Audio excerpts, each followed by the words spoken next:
On va commencer à parler de la paracha de la semaine.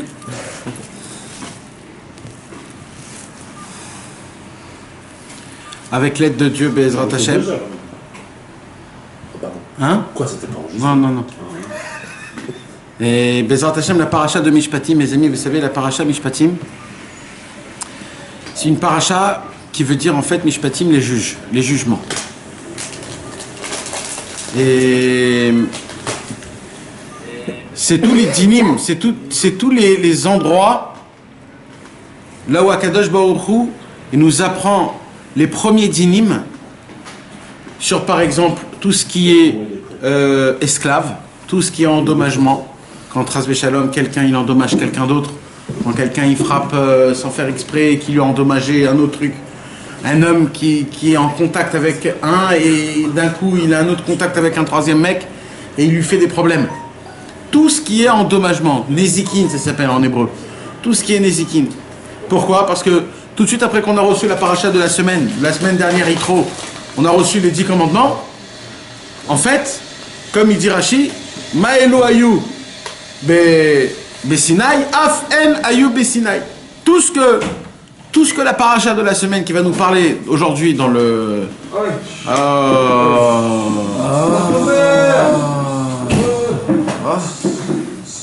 Voilà, on vient à peine de commencer. On a vu, on était connectés.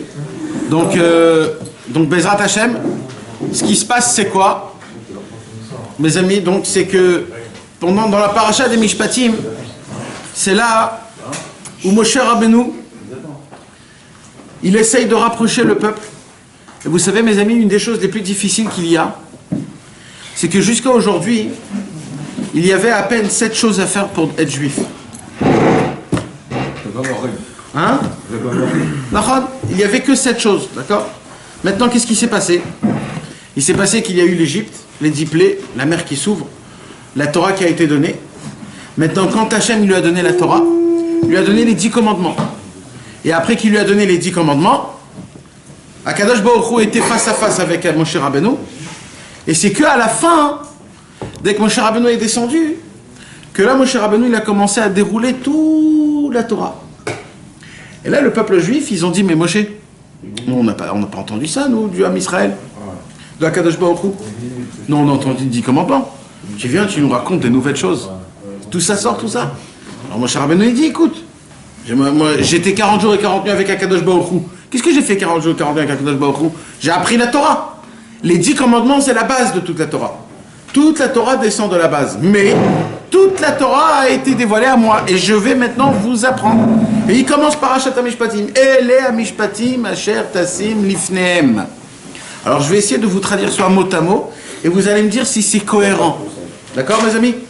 Ele HaMishpatim, voici les lois. Asher Tassim Lifnehem, que tu mettras devant eux. Ça se met des lois ou ça se dit ou ça s'apprend? On ne met pas des lois dans le langage normal. Asher Tassim Lifnehem, tu vas poser devant eux. On ne pose pas, on pose un verre, on pose un livre, on pose quelque chose. Mais tu ne peux pas dire voici les Mishpatim, voici les lois que tu vas poser devant eux. Et le Midrash, il dit, c'est quoi le mot Asher Tassim? C'est-à-dire quoi poser? C'est pas comme ça qu'on dit. On aurait dû dire Ela Mishpatim Asher Telamed, que tu vas leur apprendre, que tu vas leur expliquer, que tu vas leur éclaircir, que tu vas leur raconter, mais pas poser devant eux. Et Rachid tout de suite, dès qu'il a vu Ele Amishpatim Asher Tassim Lifnehem, tout de suite, Rachid dit, ça veut dire quoi Asher Tassim?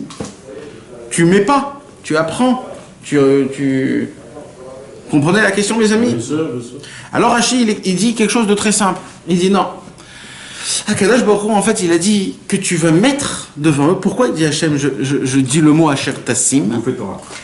Il dit parce que ça se pourrait. Rachid dit comme ça. Ça se pourrait que tout ce que tu vas leur apprendre, ils vont pas comprendre. Ça se peut. Tout ce que tu vas leur apprendre, ils vont pas comprendre. Ça se pourrait que toute la Torah que tu vas leur expliquer, le peuple juif, il va pas comprendre. Alors, je te demande, il dit à Kadosh Baruch Hu à Moshe, je veux que tu décortiques chaque chose comme si tu prépares une table. Tu prépares une table et tu mets chaque salade, tu mets... Mamash, tout ce qu'ils ont besoin, tu dois leur donner. Fais en sorte, il dit à Kadosh Baruch Hu, je t'en supplie à Moshe Rabbeinu, il dit, fais en sorte que toute la Torah que je t'ai donnée, que ça puisse être comme une maman qui mâche le manger et qui donne à sa fille, à son fils ou à sa fille. De cette manière-là, je veux que tu leur apprennes la Torah. Et là, mes amis, pour la première fois dans toute la Torah, on revoit la pitié, la miséricorde, la demande qu'Akadosh Baruch Hu fait à Moshe Rabbeinu. Et il lui dit, je t'en supplie, il dit à Akadosh Baruch Hu, je t'en supplie à Moshe Rabbeinu. Moi, je ne peux pas faire ce travail, Kaviachol, parce que ce travail doit venir de toi, Moshe, c'est toi le maître. C'est toi le roi, c'est toi le Rav du Ham Israël, le tzaddik du Ham Israël. Si c'est pas toi qui vas le faire, c'est fini. Ton travail à toi, je veux que tu me rassures en me disant que je vais placer toute la Torah comme si que je dresse une table. Et c'est de là où on dit le nom du livre, des codes de juifs, Shulchan Aruch. C'est quoi Shulchan Aruch? C'est une table dressée. D'où ça vient ça? Parashat Mishpatim. Parashat Mishpatim, c'est Ve'ele Amishpatim, Asher Tassim. C'est-à-dire quoi, Tassim, que tu mettras? Mais ça se met pas des lois. Ça s'apprend, ça. Non, Hachem dit non, je veux pas que tu leur apprends. Je veux que tu dresses une table. Je veux que qu'ils comprennent chaque chose petit à petit. S'il faut répéter 100 fois, tu vas répéter 100 fois. Si ils sont des imbéciles, ils posent des questions bêtes. Ne fais pas comme ça avec ta main, ne dis pas tais-toi, t'as pas compris. Tu réponds comme un imbécile. Si en plein du cours de Torah, il y en a 2-3 mecs qui commencent à te raconter leur histoire personnelle, écoute-les, parce que c'est ça, une table dressée. Une table dressée, c'est que je laisse une place à chacun. Chacun, il a sa place, même s'il est en plus, le mec, chacun, il est à sa place. Et ça, mes amis, ça a été un des plus grands travaux de Moshe Rabbeinu. Pourquoi? Parce que maintenant, Moshe Rabbeinu, c'est là où il est venu, il a dit Moshe Rabbeinu, il y a trop de gens qui viennent chez toi. La fois, c'est pas bien. C'est pas bien parce que Béhémet, si ça serait comme il faut, le monde il serait venu à son tikkun. Si ça serait... Attends, on va parler de ça, tu vas voir, on va parler de ça aujourd'hui. Il y a un chidouche qu'on va dire aujourd'hui, mes amis. Même moi, je le connaissais pas, ce chidouche. C'est nouveau pour moi, cette année de ce chidouche. En plus, il est simple, c'est écrit très simple, mais on fait pas attention.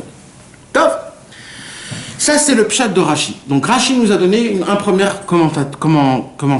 Un premier commentaire.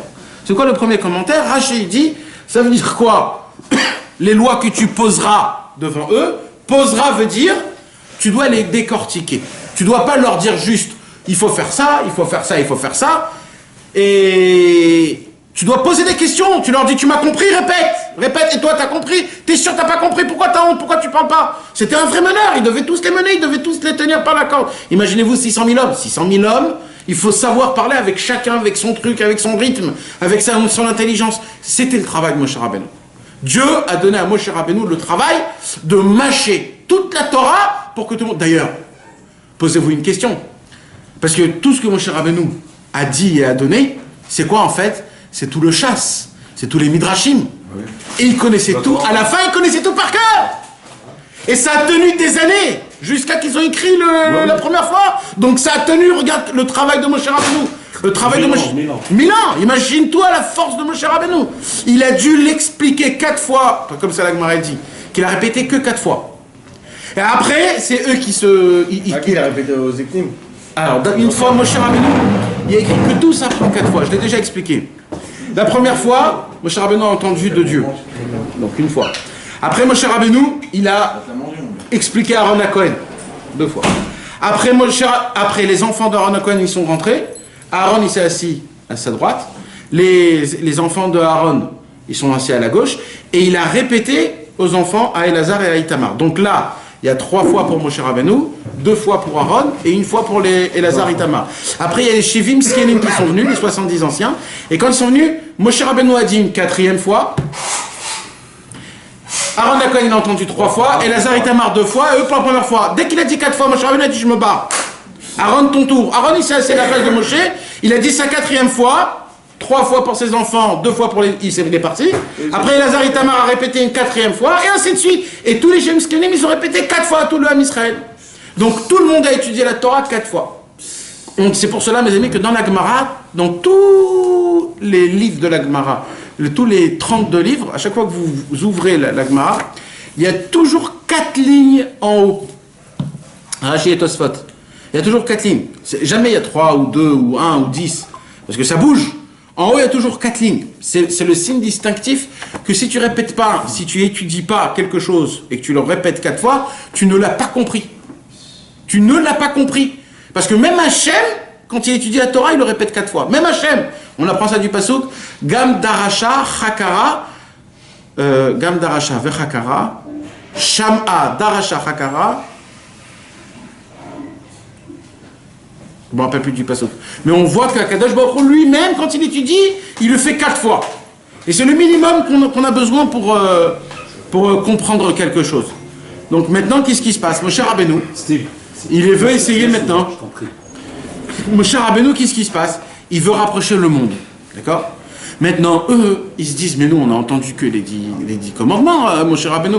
On n'a pas entendu tout ce que tu viens de nous apprendre.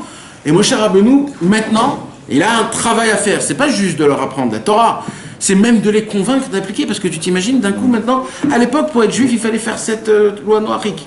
Maintenant, on te rajoute 613 mitzvot, des dinim, des trucs, etc. Ils ont tout appris, le Bnei Israël, ils ont dit, qu'est-ce qui se passe, c'est quoi? Et ça, Akadosh Baruch Hu, il le savait, il a fait exprès, parce que c'est comme ça que ça devait se passer. C'est pour ça qu'il lui a dit, Asher Tassim Lifnem, presque, Akadosh Baruch Hu, il a supplié Moshe Rabbeinu, je t'en supplie, tout est dans tes mains, fais en sorte que la Torah, elle puisse rentrer chez eux, et qu'elle puisse ruminer jusqu'à la fin de tous les temps. Alors, mais quand Hachem s'est dévoilé, il a dit les deux premiers commandements. Ils sont morts. D'accord? Comment ils ont pu l'empêcher de pas de...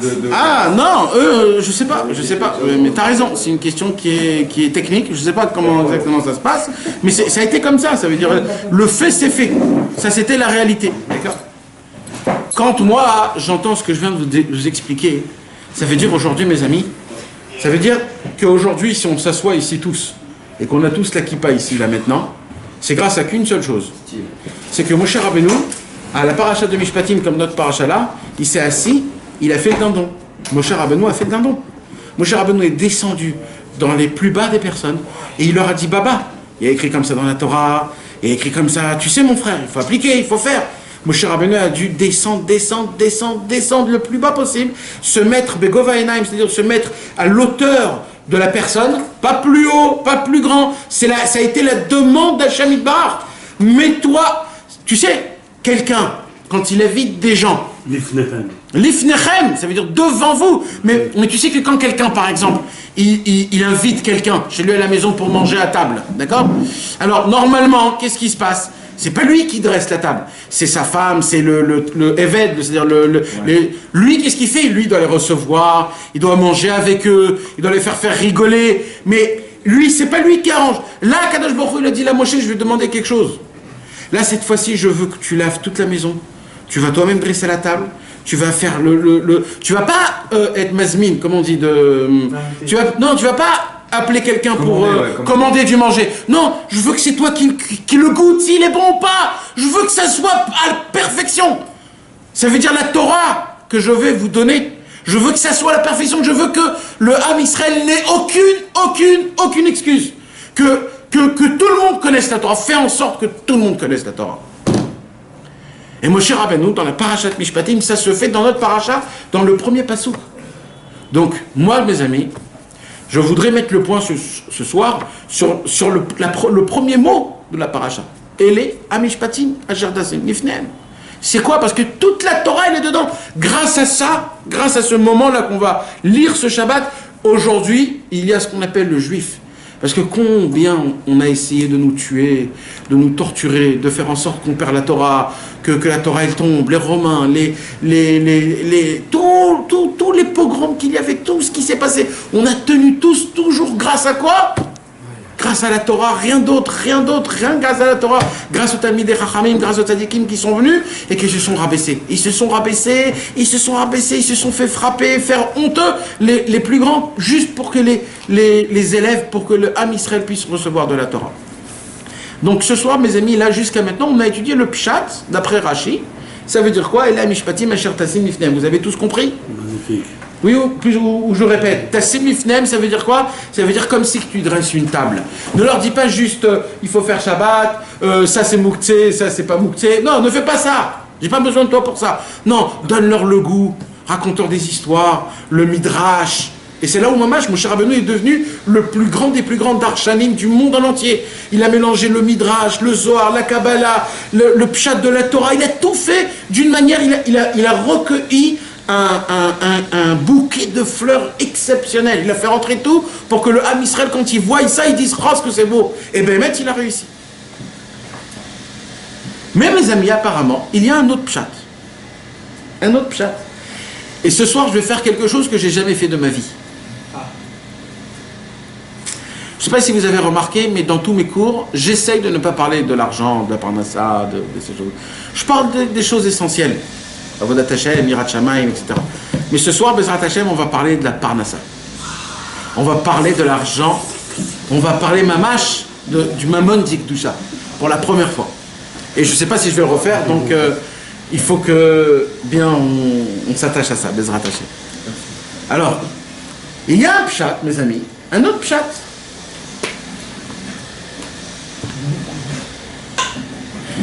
C'est quoi un autre pshat? Alors, il y a un des élèves du Baal Shem Tov qui dit... Attends. Il dit, ça veut dire quoi? Comment c'est écrit dans Rashi? Archem, ça veut dire prépare, Keshulchan Aruch, comme une table dressée. Alors, un des élèves du Baal Shem Tov, il pose la question, il dit, pourquoi Rashi a dit comme une table dressée? Il n'aurait pas pu dire tout simplement, explique-leur de manière qu'ils comprennent. Pourquoi il a dû dire, explique-leur comme si on dresse une table? Pourquoi ce machal-là? Pourquoi cette parabole? Je ne peux pas le dire normalement. Fais en sorte qu'ils comprennent toute la Torah de manière que ça soit comme il faut. Alors l'élève du Baal Shem Tov, il dit un truc de très très fort.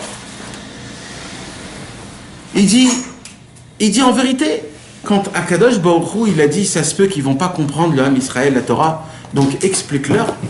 Il dit, pourquoi tu as affaire à des imbéciles? Le Ham Israël, c'est des imbéciles. Tu t'imagines, Akadosh Baruch Hu, il dit, écoute, mon peuple, ça se peut que c'est tous des ânes, tu vas leur expliquer. Mais de quoi tu me parles, Akadosh Baruch Hu, Bnei Avram, Yitzhak, Yaakov?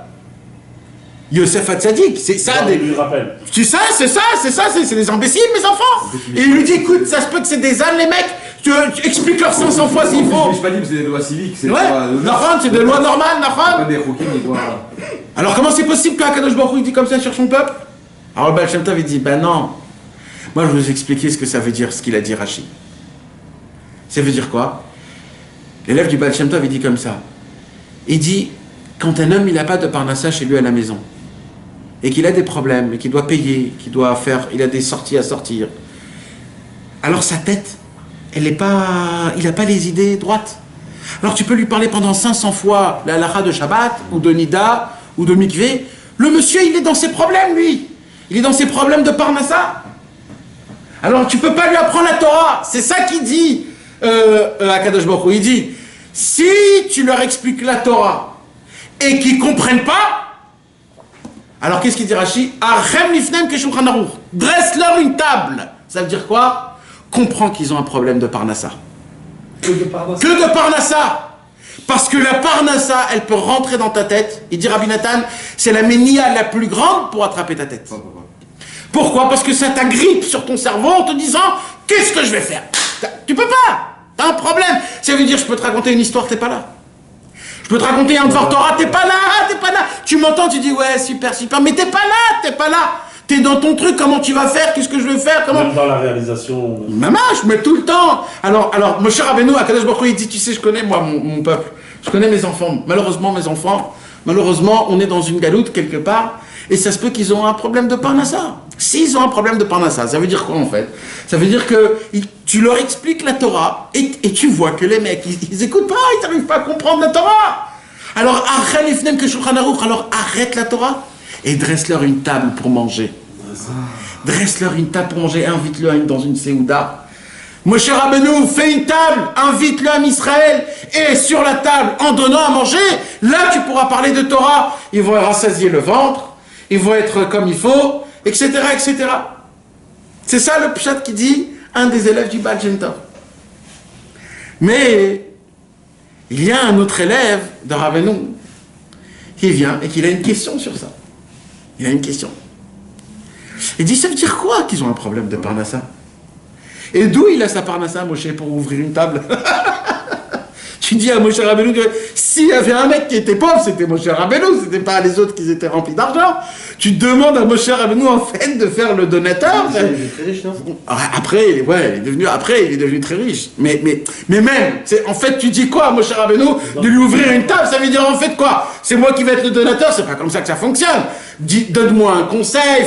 Là, il lui dit ouvre une table et vas-y, invite. C'est pas comme ça que ça fonctionne. Encore le fait d'inviter quelqu'un à une table après, et qu'après de Parnassa, ça va lui arranger son aide pour parce que Béhémet, c'est quoi les problèmes de Parnassa de l'époque, t'as dit? C'était juste de manger. Ah oui. Et à l'époque, il y avait que ça. À l'époque, quand t'avais pas de quoi manger, t'étais pauvre, mon frère, t'étais pauvre. C'est ça la pauvreté à l'époque. C'est pas comme aujourd'hui, t'as de l'argent mais t'es pauvre quand même. À l'époque, eux, ils avaient pas d'argent et ils étaient des vrais pauvres. Aujourd'hui, t'as de l'argent, mais t'es pauvre. Exact, c'est pas mal ça. Rabbeinu, il a dit ça des centaines de fois. C'est le fils du monde. Tov, mais qui sont mes amis? Alors qu'est-ce qui se passe? Rabbeinu, il vient, un des élèves de Rabbeinu, il vient. Et il dit quoi? Il dit, ma pitom, c'est ça le conseil que Hachem il dit à Moshe? Mais c'est quoi ce conseil-là? C'est un conseil c'est spécial comme conseil. Alors l'élève de Rabbeinu, il dit, non, il se cache un autre truc derrière ça. Troisième profondeur. Il y a écrit, mes amis, on va dire après. Vous savez que Rabbi Nachman a dévoilé 2 Torotes dans l'Ikutei Moharan sur la paracha de la semaine, 2 Torotes en entière. Et une des Torotes que Rabbeinu il a dévoilée sur la paracha de la semaine, Ve'ele Amishpatim, c'est la Torah Zayin, la Torah numéro 7. Dans la Torah numéro 7, il a écrit le commencement de la Torah, c'est Ve'ele Amishpatim Asher Tasem Lifnehem. Il a écrit là-bas, Ushvu Isha Leish, Bekol Dina Torah Chutz Min Haidut. C'est-à-dire quoi? C'est-à-dire un homme comme une femme. C'est exactement pareil, l'application de la Torah et les mitzvot. Ça veut dire, comme un homme, il est obligé d'appliquer Torah aux mitzvot, comme ça, une femme a l'obligation d'appliquer Torah aux mitzvot. Sauf tout ce qui dépend du temps, car une femme, elle a beaucoup de choses à faire, donc on lui enlève les mitzvot du temps. Mais, mis à part ça, Ushvu Isha Leish Bechol Dina Torah, une femme et un homme. Et Rabbeinu, il pose la question, ça veut dire quoi? Ushvu Isha Leish. Ça veut dire quoi qu'on relie un homme et une femme? Et Rabbeinu, il rentre dans un inyan très très très grand pour expliquer tout ça. Et là-bas, Rabbeinu, il parle d'un sujet qui est très simple. Rabbeinu, il parle un petit peu là-bas de la chorma de la Torah. Et là-bas, les amis, là-bas, il y a écrit comme ça. Il ramène le Sefer Hamidot. Le Sefer Hamidot, il dit comme ça. Bisrout ha-tzadik, grâce au tzadik, au mérite du tzadik, Talmidav mitparnesin. Oh, qu'est-ce qui se passe là, bordel? Ça, je te ramène. Ça veut dire quoi? C'est un chidouche énorme, mes amis. Grâce au tzaddik, ses élèves non, ils se non, enrichir c'est agir. Parnassa, c'est pas richesse. Les gens ils donnent la Parnassa. Parnassa, c'est pas de la richesse. Parnassa, c'est d'avoir ce que j'ai besoin. Hein? Parnassa, c'est d'avoir ce que tu as besoin. Tout ce que tu as besoin. Ah, c'est la richesse. Non. C'est la subsistance. Non, mais ça veut dire c'est pas du pain et de l'eau. La subsistance, non. Parnassa, c'est d'avoir. Alors, comment on dit que pour avoir plus que ce qu'on a besoin? Oh, chef. Alors maintenant, ça s'appelle de la simcha, David. La synagogue dit c'est la prière, la parnassa. C'est du business. Vous êtes encore dans ce truc-là? Je me rappelle de ça, quoi. Ah oui. Alors, mes amis, maintenant cette parole, il faut l'expliquer. Ça veut dire quoi? Grâce au tzaddik, ses élèves ils ont de la parnassa. En fait, c'est le tzaddik qui donne la parnassa à ses élèves.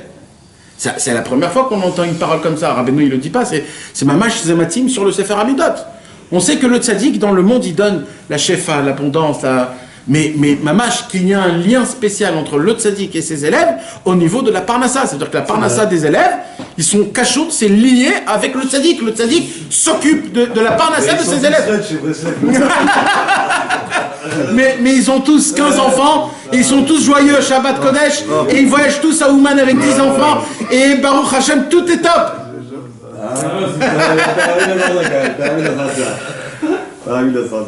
Baruch Hashem, parce que c'est ça le Hémet. Mais mon frère, c'est le Hémet, ça. Deux francs qui a des sous chez Bresson. Plus on a de la simcha, plus on a de la... Plus on a... Franck Slava, il y a que ça.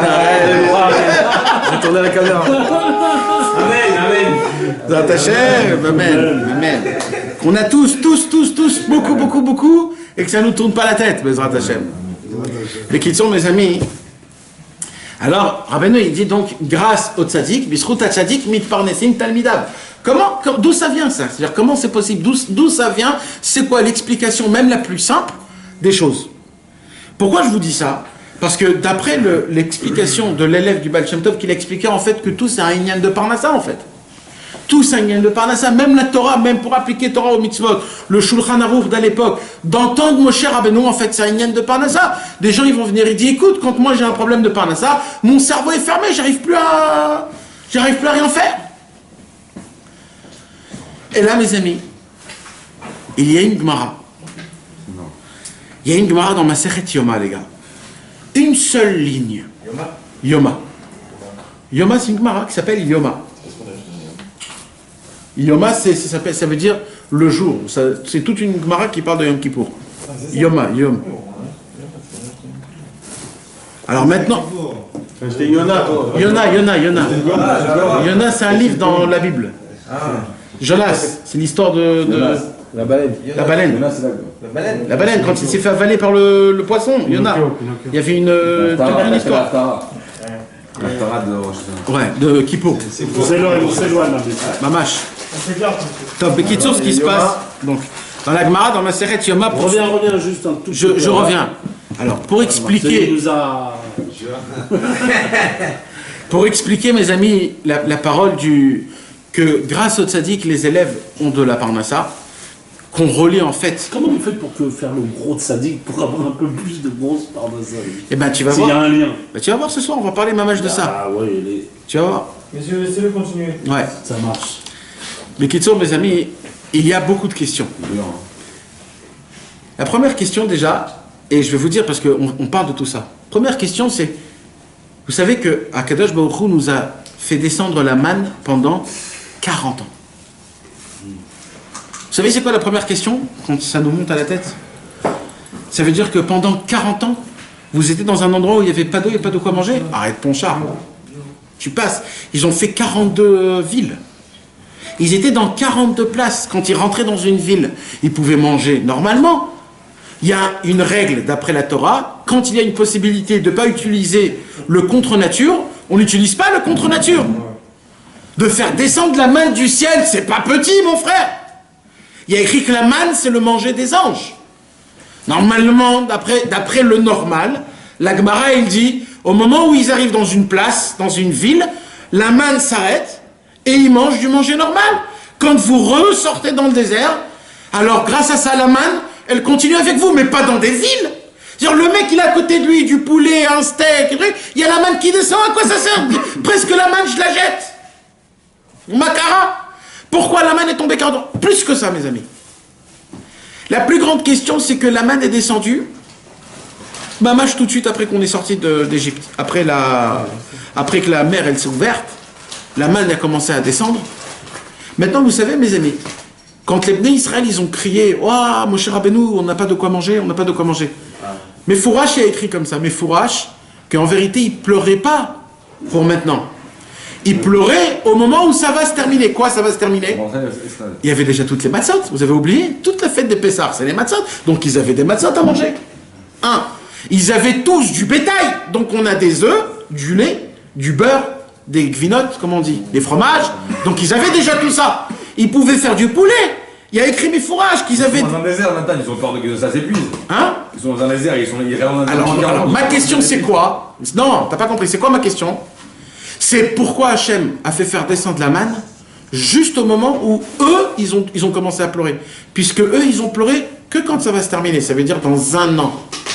dans un an qu'on va tout puiser de notre manger, ils ont pleuré pour dans un an. Ouais, certes, dans un an, t'es mort, t'es mort, tu commences à pleurer maintenant. Alors, et c'est quand qu'Hachem, il devait faire descendre la main, normalement, dans un an. Quand tout va se puiser. Ouais. Non, Hachem a fait descendre le lendemain. Pour voir qu'il est là. Non mais, quand même, ça veut dire, alors, une semaine après, parce que c'est une très grande question, encore une fois, on ne fait pas un miracle que quand c'est vraiment urgent. Tu fais pas un miracle sur ton miracle comme la manne. La manne, elle descendait à chacun millimétré par rapport à la Hirat Shamayim qu'il avait, par rapport à la confiance envers Dieu. Ça veut dire que c'était tout un système, c'est pas juste la pluie. Mais parce qu'il n'y a pas comme le manger ou nourrir sa famille. Mais il y a encore du manger. C'est ça le problème, c'est j'ai encore un an de bouffe. Un an. Ça, le manger. Alors pourquoi il lui fait faire descendre pendant un an? Mais c'est vrai qu'il faisait des trocs à l'époque. Non, mais là, on parle plus par ça, on parle de recherche, on parle de plus que ce qu'on a besoin. Nahon. Et ça, mes amis, c'est une très très grande question, ma vache. Parce que BML. Parce que et ça touche la halakha, vous savez, hein? C'est pas l'inquiétude de. Mais l'inquiétude, mais on ne fait pas un miracle pour ça. On ne change pas. Vous savez, mes amis, c'est une question de halakha. C'est ce que je vous parle. Pourquoi? Dans l'halakha, il y a écrit que c'est permis de demander à Hachem dans ta prière de changer la nature quand c'est pas urgent. C'est une question. Tu as le droit de demander à Hachem quelque chose qui est contre nature quand c'est pas urgent. Est-ce que tu as le droit? C'est quelque chose. C'est une très grande question. Ils n'ont pas demandé la manne. Eux, non. C'est Hachem qui l'a envoyé. Oui. Non mais eux, qu'est-ce qu'ils ont fait? Eux, ils se sont plaints. Eux, ils ont dit qu'est-ce qu'on va faire? Comment... Ça veut dire quoi en fait? Ça veut dire, oh, occupe-toi de nous. Ça veut dire, montre-nous quelque chose. Ouais. Alors, il aurait pu faire, je sais pas, 1 milliard d'autres choses. De faire descendre la main depuis le départ. C'est quoi ce Inyan-là? Eh bien là, Gemara, mes amis, nous raconte quelque chose. Et là, mes amis, écoutez bien, parce que c'est le plus important de tout. C'est mamash ça. Mais est-ce que vous avez tout compris jusqu'à maintenant? Parce que c'est vraiment important, les petits points. En 3-4 mots, ça veut dire la question. Alors la question... C'est quoi la question? Alors, déjà, la question simple qu'on a posée tout à l'heure, c'est quoi la raison pour laquelle Akadosh Baruch Hu a fait un miracle aussi grand pour quelque chose qui n'était pas tellement nécessaire, de faire descendre la main? Parce qu'ils avaient déjà un an... Ils avaient un an de puiser leur manger. Okay. Le miracle, il n'est pas dans la manne, il est dans le fait qu'il a fait tomber un an avant. Un an avant, c'est la question. C'est pas la manne, c'est un an. Mais non, maintenant il y a une deuxième question. C'est quoi la deuxième question? C'est pourquoi la manne descendait quand ils rentraient dans des villes et qu'il y avait de quoi manger, pourquoi la manne continuait à descendre? Deuxième question. D'accord ou pas? Comme ça se passait. Maintenant, tout ça se pose à quoi? À l'explication de l'élève du Baal Shem Tov que lui, il a dit Archem ke Shulchan Aruch que tout dépend d'une table dressée. De quoi tu me parles, mon cher Rabbeinu, Hachem Yitbarach? Il y a la manne qui tombe. De quoi tu parles? C'est quoi les problèmes de Parnassa? Il n'y avait pas de problème de Parnassa. Il y a la manne qui tombe. Donc ça veut dire quoi quand Hachem il dit si tu vois qu'ils ne comprennent pas? C'est qu'ils ont pas... Alors même dresse-leur une table. Donc tout ça ensemble me mène à une parole de Rabbi Nachman que en une parole il casse tout. Oui. La parole de Rabbeinu, c'est le Sefer Hamidot, Bisrut Tzadik, Talmidav Mitparnesim.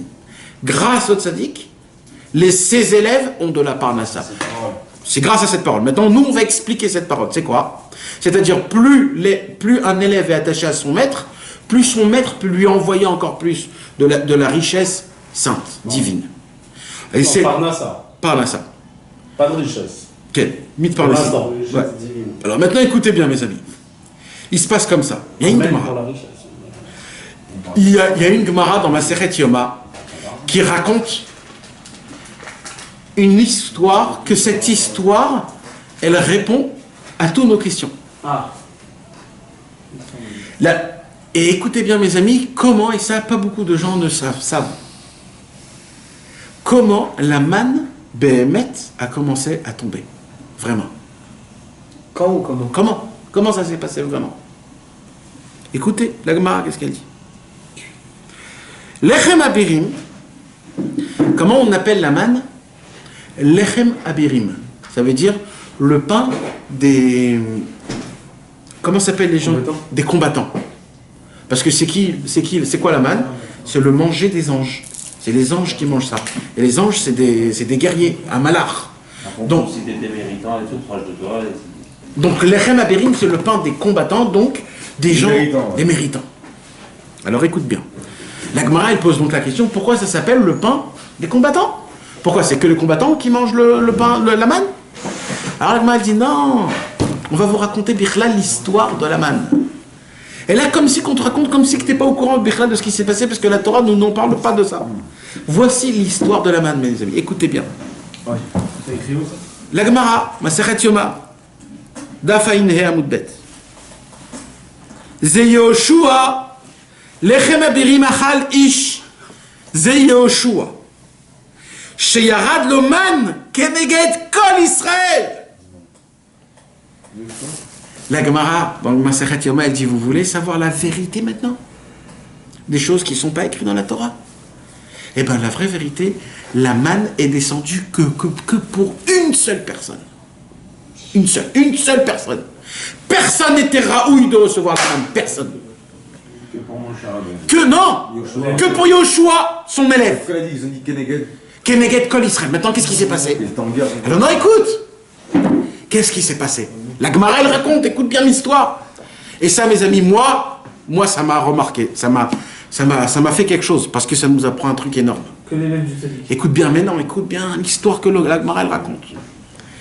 Dans notre parachat de la semaine, on l'a étudié, Jimmy, à la fin, dans Shishi ou Shvi, et là-bas, c'est là où terminent les lois de Mishpatim, et on revient à l'histoire de Yitro, on revient à l'histoire.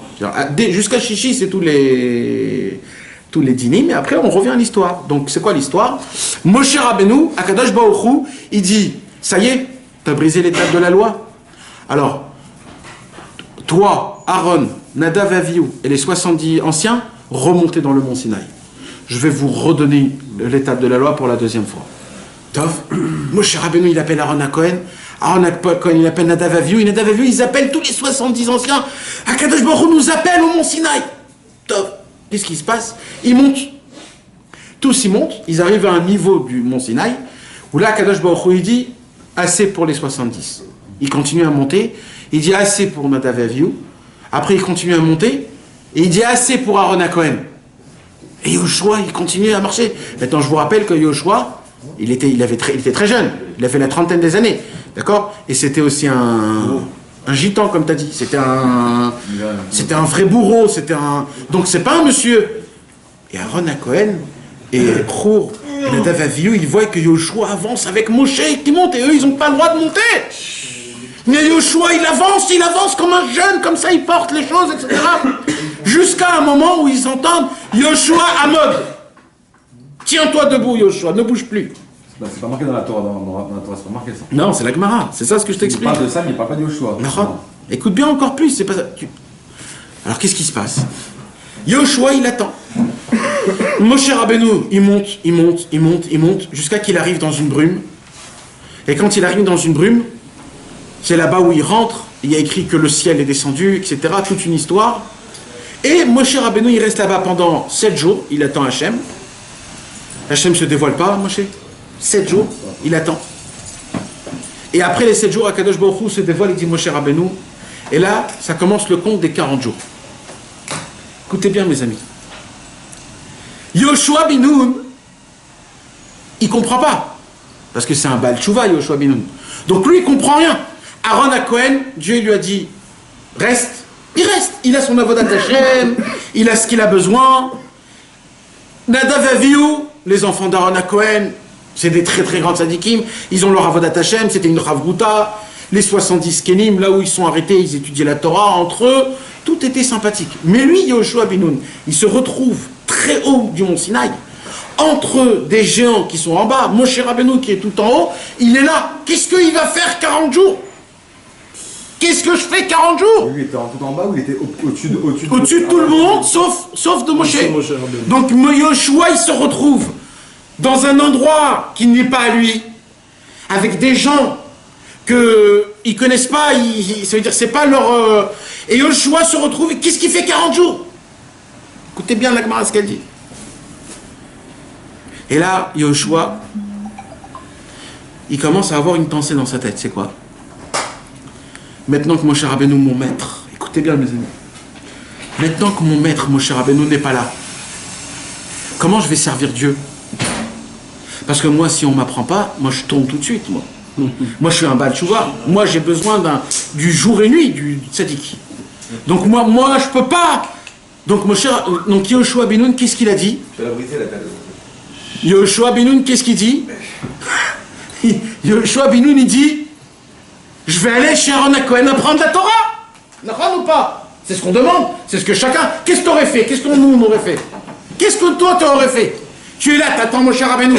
Mais non, quoi, je vais faire du Bitoun Zman, Bitoun Torah, 40, c'est très grave si je reste tout seul là où je suis.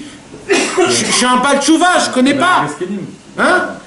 Ou alors les Skenim, ou alors Nadav et Avihu, je sais pas. Alors Yehoshua ben Nun, il se dit, ok. Pas encore. Non, mais il y avait des halachot de Emouna, il y avait. Anoché Hachem. Donc, au moins, l'itraskout dans la Emouna. Au moins ça. Shema Israël, Hachem Elokeinu, Hachem Echad. Un truc, ouais. Même des codes de loi, de normal, de quelque chose. Alors, qu'est-ce qu'il dit, Yehoshua? Yehoshua, il dit, je vais aller chez Aaron HaKohen, je vais apprendre la Torah. Tu redescends? Oui, pourquoi pas? Non, mais ça veut dire juste en bas, en fait. Ça veut dire, s'ils étaient de niveau, il y avait les 70, après il y avait Nadav et Avihu, après il y avait Aaron HaKohen, Yehoshua et Moshe Rabbeinu. D'accord? Donc, Yehoshua... Il était avant Aaron HaKohen? Ouais, parce que c'était le Meshamesh de Moshe, il lui portait la gamelle.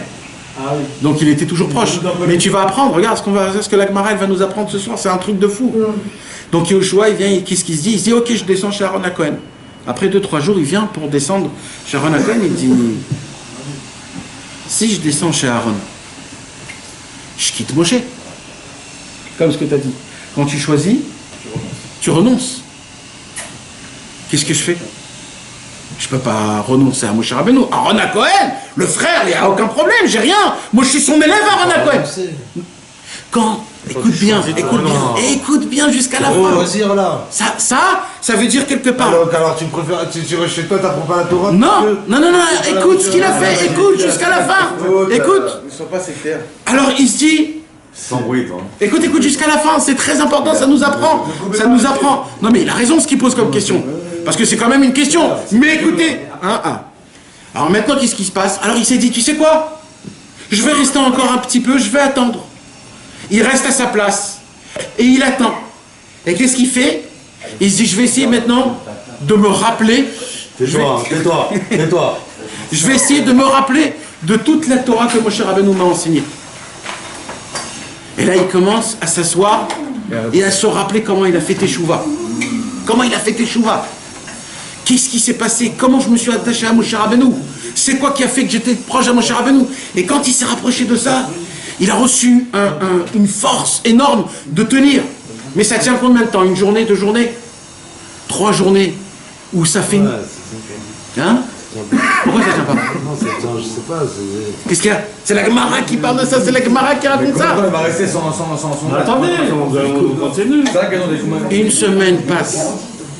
Yehoshua, il attend Moshe Rabbeinu. Il dit peut-être Aaron HaKohen, c'est trop fort pour moi. Peut-être je vais descendre chez Nadav et Avihu directement. Ils sont de mon âge. Alors qu'est-ce qu'il fait? Il commence pour descendre chez Nadav et Avihu. Il dit attends.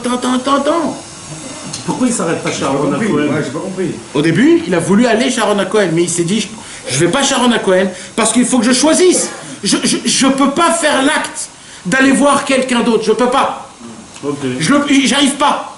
Je sens que si je vais aller chez quelqu'un d'autre, même c'est Aaron, je sens que je vais perdre quelque chose de très important.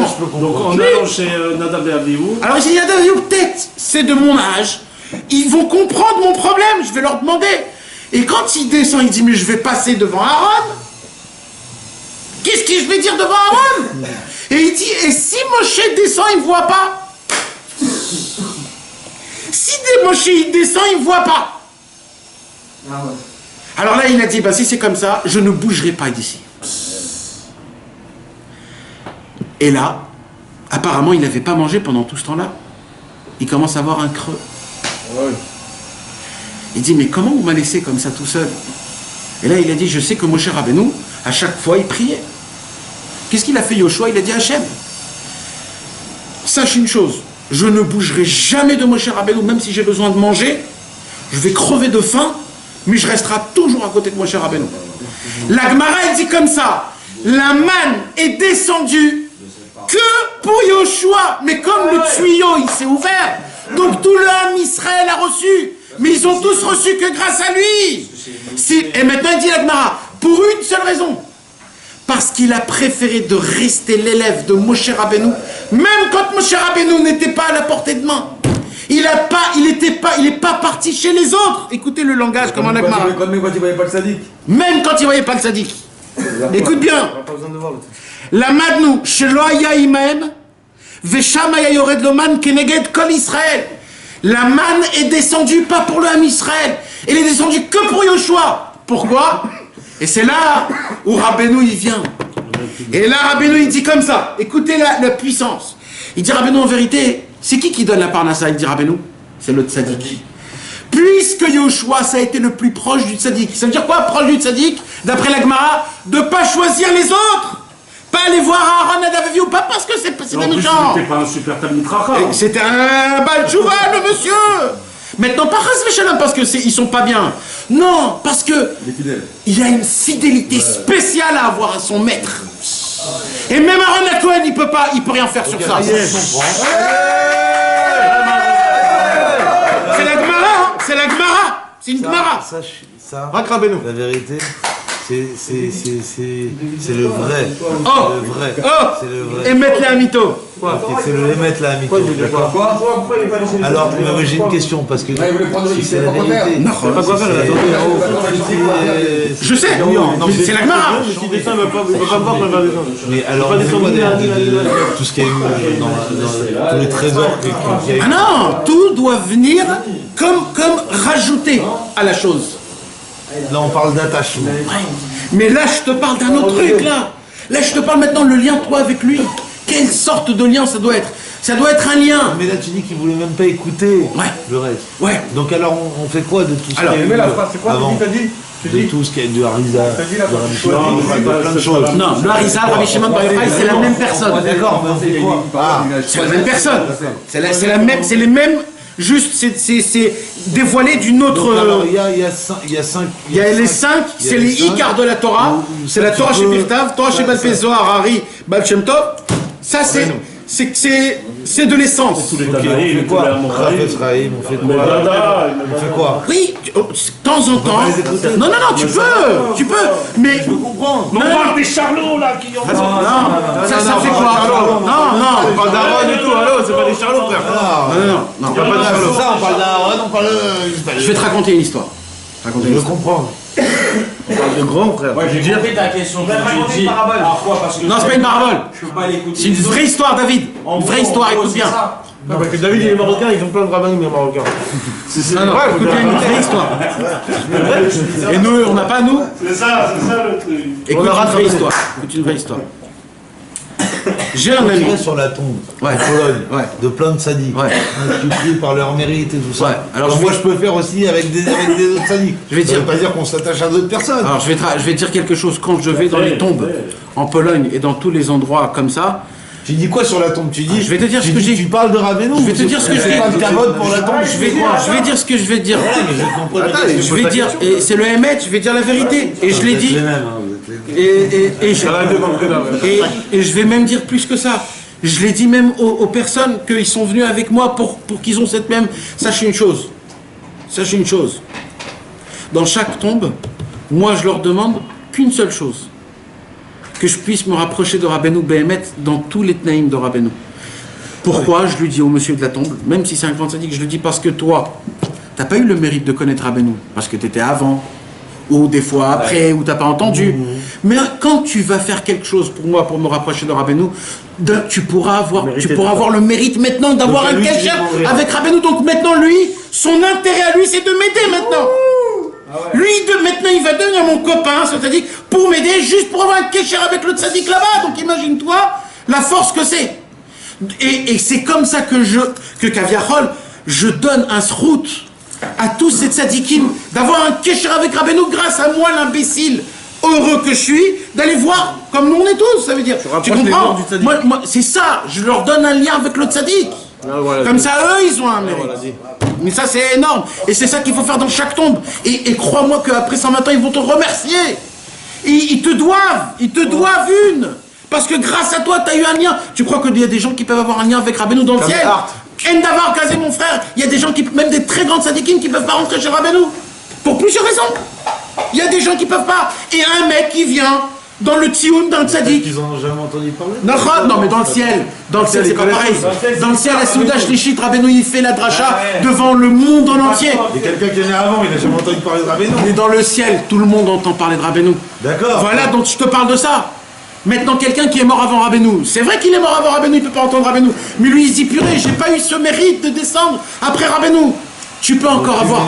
Quand un de mes élèves va venir vers toi et qui va prier, tu vas lui accorder. Et là, il devient quelqu'un avec le tzaddik, il a du srout, c'est grâce à toi. T'imagines comment c'est énorme maintenant de y aller chez les tzaddikim? Parce que c'est que pour ça, pour le Inyan de Rabbeinu, il n'y a rien d'autre à faire. Parce que tout la parnassa, la briout, la tzlacha, les banim, les refouot, c'est que chez le tzaddik. Et c'est tout le Inyan de Yoshua Ben Nun. Qu'est-ce qu'il a fait, Yoshua Ben Nun? Voilà, tu m'as répondu à plein de questions. Baruch Hashem, c'est tout le but.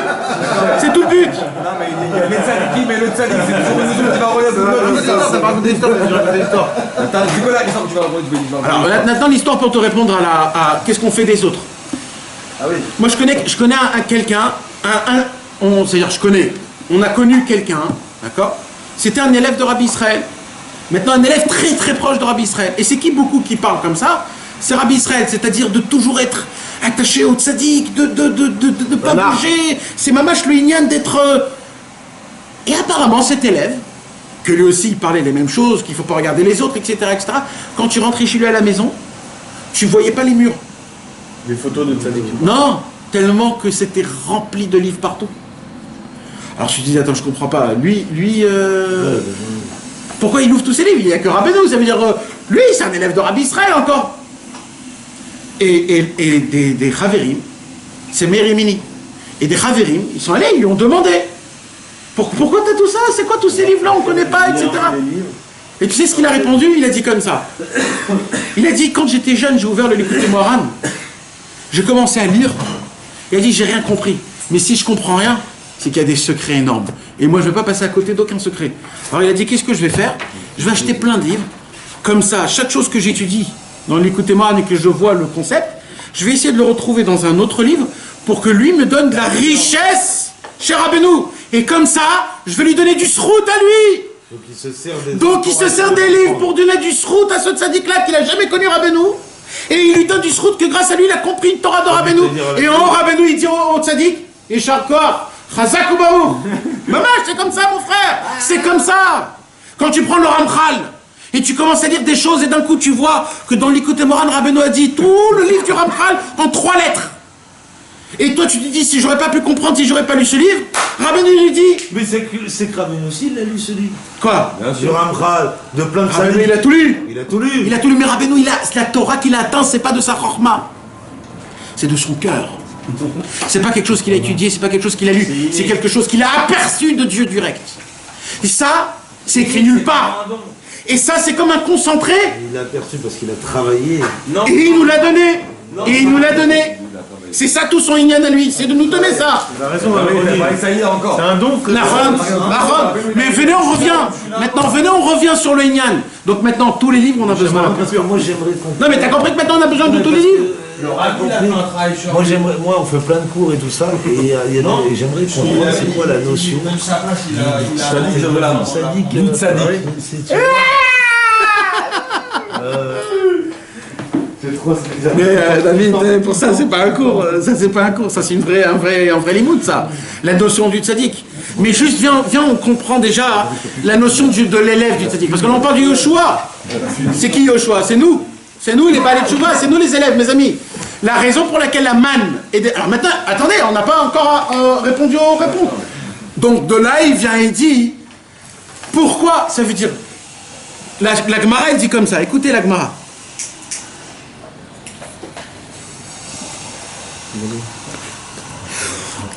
Vekivan Shimtin Yoshua, vous entendez? Puisque Yoshua a attendu Kol Arbaim Yom, pendant les 40 jours. T'entends, Dov? Puisque Yoshua a attendu les 40 jours à Moshe Rabbeinu. Velo alach el sha'ar ameyuchadim shebe Israël. Il n'est pas allé voir les autres têtes d'Israël, ça veut dire des meyuchadim. Ils étaient vraiment des tzadikim. C'était mamach des tzadikim. De base, moi, je serais allé descendre chez Aaron. Je dis, Aaron, t'as pas à m'apprendre quelque chose? Nadav Avihu, Yoshua, il a dit, si je reçois pas de Moshe, je reçois personne. Vous savez, mes amis, il y a une histoire comme ça. Avec Rabbi. Ils ont tous fait pareil. Hein? Tous fait pareil. Bien sûr, parce que c'est le Hémet. C'est le Hémet. Nous on dit, oh là là, mais c'est le Hémet. C'était quelque chose de simple. Tu sais quoi? Si Yoshua il serait descendu chez Aaron, il lui a donné une paf. Non. Quoi? Il dit, mais t'as pas honte? C'est Moshe. Myriam. Pourquoi elle a été lépreuse, Myriam? Juste pour... Non. Qu'est-ce qu'elle a dit? Elle a dit que Moshe, il est comme nous. Il n'a pas dit quelque chose de mal. Il a dit, comme nous, on est des Névi'im, Moshe aussi, c'est un Névi. Voilà, parce qu'il n'avait pas que sa femme. Mais tu t'imagines comment que Moshe Rabbeinu, Akadosh Baruch Hu a mis la lettre, tout l'homme Israël pendant une semaine, ils l'ont attendu, rien que pour une parole comme ça. Moshe, le tzaddik, c'est pas un tzaddik comme les autres. Le tzaddik, c'est spécial, c'est le Yesod Haolam. C'est pas comme tu crois, un tzaddik, je me choisis un tzaddik, c'est pas ça. Écoutez les mots, comment il dit ici. Puisque Yoshua Benoun, il a attendu Moshe Rabbeinu 40 jours et 40 nuits dans la montagne. Et il n'est pas descendu chez les autres importants du Ham Israël. Kigon, Aaron, Vechur, Veskenim. Ya'an, pour quelle raison il n'est pas descendu? Qui a yamé kouchar meod le Moshe Rabbeinu. C'est un allumé. Mais il a dit quoi? Tu veux que j'aille chez quelqu'un d'autre? C'est un ouais. Il dit moi il n'y a que Moshe Rabbeinu. Velo les zulato. Il est attaché à personne d'autre. Il n'y a pas. Ve'af bet shaya Moshe be'ar. Même quand Moshe Rabbeinu il est monté dans la montagne et quand il a voulu avancer, Yoshua il a dit, il n'y a pas une petite combine où je peux aller avec toi? Il lui dit, je vais venir avec toi, même là-bas au fond, je vais venir avec toi. Il a dit, on peut pas, il y a peu qui ne peut pas. Alors il a dit, si c'est comme ça, je bouge pas, je reste là où je suis. Velo Ratzal Fried Marshafto, il a dit, alors comment je peux faire? Alors il dit, il n'y a qu'une seule chose qu'on peut être connecté, c'est quoi? Par la pensée. Quand je pense à toi, je connecte à toi quelque part. Alors il a dit, Yoshua, je ne vais pas arrêter de penser à Moshe pendant 40 jours et 40 nuits. Comme ça, je serai avec lui. Akadosh Baruch Hu a vu. Et là, c'est de là qu'on apprend dans le Sefer Hamidot. Bisrout Hatzadik, Talmidav Mitparnesim. Puisque Yoshua, il est là, il a attendu, et il a dit, j'ai faim. Akadosh Baruch Hu, il a dit, t'as faim? Tout, je vais te donner tout. Il a fait faire descendre. Et pourquoi? On a posé la... Parce qu'il avait faim, il lui a donné rien que pour lui. Et puisque le tsinor, il s'est ouvert, puisque le tuyau il s'est ouvert un miracle comme ça, donc tout l'homme Israël en profitait. Alors maintenant on répond à la question. 40 jours il a reçu, il a attendu Moshe Rabbeinu Nachon, jour pour année. C'est grâce aux 40 jours qu'on a reçu 40 ans la manne. Même quand on rentrait dans des villages et qu'il y avait de quoi manger, Akadosh Baruch Hu dit, c'est même pas pour vous que je vous donne la manne. C'est le srout de Yoshua. Je m'en fous si vous rentrez dans des villes et vous mangez. C'est même pas pour vous. La manne, c'est que pour ceux qui sont proches du tzaddik. C'est parce qu'il a attendu 40 jours, 40 ans, Torah. Hachem, il paye 10 fois plus, il dit. T'as attendu 40 jours, je vais leur donner 40 ans. Rien que parce que toi, t'es l'élève du tzaddik. Il dit, Rabbeinu, vous vous imaginez quand un homme, il est proche du tzaddik, combien de parnassa il peut obtenir à lui? Énormément de parnassa, la plus grande richesse du monde, Yoshua. Yoshua, c'est pas parce que c'est un tzaddik que lui, ça a été le successeur. C'est parce que Yoshua, ça a été le seul représentant de Moshe Rabbeinu 100%. Et c'est qu'un représentant de 100%. Rabbi Nathan, c'était pas le plus grand des élèves de Rabbeinu. Il avait des autres élèves Rabbeinu. Mais c'était qui l'élève le plus attaché, qui s'est totalement annulé? C'était Rabbi Nathan. Et Rabbi Nathan, en fin de compte, il est remonté au-dessus de tous les élèves de Rabbeinu à la fin. Pourquoi? Pas parce que lui ou quelque chose, parce qu'il a décidé de s'attacher à 100% à ce tzaddik-là. Hein? Aaron était tzaddik ou il était seul? Aaron était seul. Il était seul aussi. Aaron était seul. Mais lui, il a compris Aaron. Ils étaient ensemble, les frères ils étaient ensemble. Akadosh Baruch Hu, il dit à Aaron, c'est ta place. Aaron, il dit, il n'y a pas de problème, c'est mon avodat Hashem. C'est mon avodat Hashem. Tu sais qu'il y avait des élèves de Rabbeinu, que c'était des géants, des tzaddikim, anakim, qu'après que Rabbeinu est niftar, ils n'avaient plus rien. Ça veut dire qu'ils sont restés des tzadikim, normal, sans aucune... Il ne s'est passé rien de eux.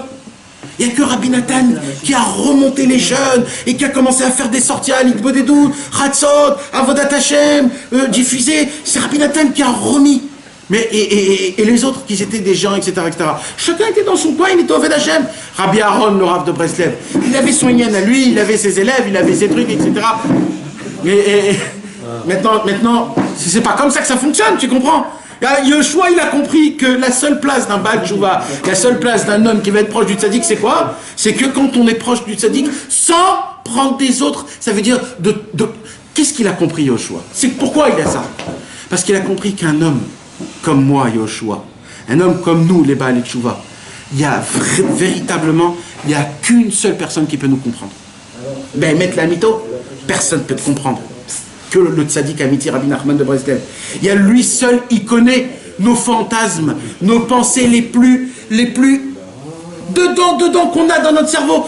Il nous connaît mieux que nous tous, Rabbi Nachman. Rabbi Nachman, il dit, quand je vois quelqu'un et je lui donne la main, j'ai un scanner que je passe, que je vois tout ce qui s'est passé avec lui dans tout, en une seule seconde. Tac, tac. Nous, on peut venir et raconter qu'Ilo, Rabbeinu nous connaît 1 milliard de fois mieux. On croit qu'il y aura quelqu'un qui pourra nous aider mieux que Rabbeinu. Non, mon frère. Même s'il t'aide, il t'aide pas comme Rabbeinu. Il va t'aider à moitié, ou écart, ou 20%. Mais ça n'existe pas que malheureusement... Et nous, Rabbeinu, il dit des fois, il y a des gens qui sont tsmeim, ça veut dire assoiffés. Et il dit, le problème des assoiffés, c'est quoi? C'est que quand ils voient de l'eau, même un peu sale, ils boivent. Parce qu'ils sont assoiffés, les mecs. Rabbeinu, il dit, je vous en supplie, vaut mieux rester assoiffé, mais ne pas boire de l'eau qui n'est pas potable parce que vous allez devenir malade, vous pouvez tomber. Il dit, des fois, on veut tellement Hachem, on est tellement, des fois, on ne sait pas, peut-être ça va m'aider, peut-être ça va m'aider, peut-être ça va m'aider, peut-être ça va m'aider. On ne sait pas. Alors on prend un peu de là, c'est de l'eau qui n'est pas potable pour toi. Ça peut te faire du mal comme ça ou comme ça. Reste dans le Mekor Chorma, Nachal Noveh Mekor Chorma, l'eau, le Mekor qui vient. Maintenant, mes amis, écoutez. Mamage. Parfois, tu penses que il va t'amener tellement très très haut, Rabbeinu, que dis-moi. Que t'es peut-être pas prêt pour ta fête. Ah, même à ça, il pense. Alors tu vas. Moi, je suis honnête. On a tous peur. Ça va aller trop haut là. Je vais rester un peu en bas. Je vais être normal. Je vais avoir les pieds sur terre. T'as raison. Harry, t'as raison. Malassot, c'est le Hémet. C'est que Nathan, il dit dans les pots de faire avec que je me rapproche des tzadikim Ametim. Pourquoi il parle de ça? Les tzadikim Ametim, c'est les élèves du tzadik. C'est ça les élèves, les tzadikim Ametim. Il parle aussi du tzadik Ametim. Aussi du tzadik. On parle de Rabbeinu, il est proche de Rabbeinu comme jamais. Parce que Rabbeinu, il a dit, même Rabbi Nathan ne me connaît pas. Et Rabbi Nathan, c'était le seul Béhémet qui savait combien il connaissait pas Rabbeinu. Nous, parce qu'on connaît le Likutei Moharan, on connaît un peu de l'histoire, on croit qu'on sait c'est qui Rabbeinu. On peut parler de Rabbeinu, etc. Mais on ne connaît pas du tout c'est qui Rabbeinu, mon frère Béhémet. Je te jure qu'on ne connaît pas c'est qui Rabbeinu. On ne sait pas c'est qui Rabbeinu, mon frère Béhémet. On connaît juste un chemin, un seul qu'on connaît par rapport au livre, et c'est tout. Tout ce qu'on connaît de Rabbeinu, c'est que des conseils pour nous. Mais on ne sait pas c'est quoi Rabbeinu lui-même. On ne sait pas c'est quoi. Moi, je ne comprends pas que parfois on connaît tellement la vérité. John, il veut pas y aller. Que Il va pas y aller. c'est une sorte de ribouillant. C'est une sorte de ribouillant. Oui, mais tu sais, je vais dire un secret, David. On aime se faire du mal. Écoute-moi bien, David. Tu sais, quand un homme il fait une faute, le kiff de la faute, c'est qui te le donne? C'est Hachem. C'est Hachem. Le kiff. Non, oui, il a créé un système où tu l'as kiffé faire une faute. Non. La Shgara pratique, c'est d'avoir la Emouna que maintenant, que je suis en train de faire la faute maintenant, et que je kiffe de la faute maintenant, c'est Hachem qui me le donne maintenant. Quoi, ça dit? La Emouna, mais pchitout, quand un homme il fait une faute. Je pense pas toutes les fautes. Toutes les fautes. On est obligé d'avoir cette Emouna. Que c'est Hachem qui t'a fait faire la faute? Non. Que quand un homme il fait une faute, il a un kiff dans cette faute. C'est qui te donne ce kiff? C'est Hachem. Mais cette faute, c'est contre. Pas quand c'est des habitudes. Hein? Pas quand c'est tout le temps. Tout le temps, David, tout le temps. Tout le temps. C'est des dossiers Jamais de la vie, mon frère. Ça s'appelle. Non. Ça s'appelle la Hashgara Pratit. C'est quoi l'ashgara pratique de la providence divine? C'est que Uvetuvo. Rien qui se passe dans le monde sans qu'Hachem il ait décidé. Nahon. Uvetuvo mechadesh bechol yom tamid maseh bereshit. Chaque chose que tu. Non mais, c'est quoi le problème? C'est quoi le problème? C'est que Hachem il t'a dit interdit. Ça veut dire quoi interdit? Stam il a dit interdit quand tu fais une faute. Quand il t'a dit ça c'est interdit, c'est parce qu'il sait que si tu vas faire ça, chas v'shalom, tu vas chas v'shalom quelque part le déchirer, Hachem. Tu vas prendre le yudke et le vavke, tu vas faire un piroud entre le yudke et le vavke, et la shrina et la kadosh baruch Hu vont se séparer.